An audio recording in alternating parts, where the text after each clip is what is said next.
आपल्या पुढच्या परफॉर्मन्सवर जाऊया. अरे वा, हे बघा आमचे कोळी आणि कोळीण किती नटून ठटून आले आहेत. अरबी समुद्राचा मासोळा सुद्धा म्हणेल. काय राव, माझं काय काम. नऊवारी साडीचा तो रुबाब आणि दागिन्याचे तो रुबाब अबबबब.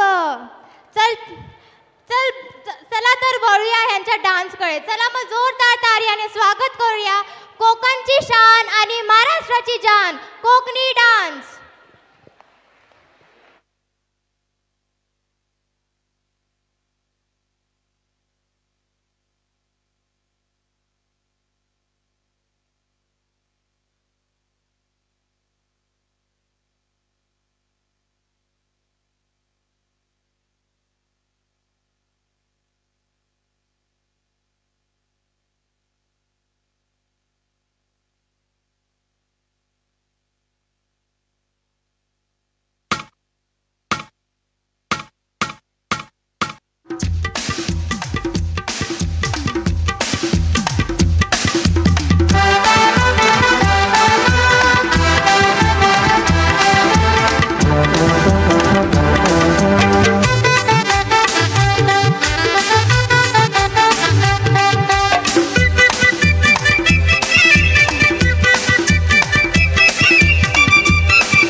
थोड़ी सामने जानू है.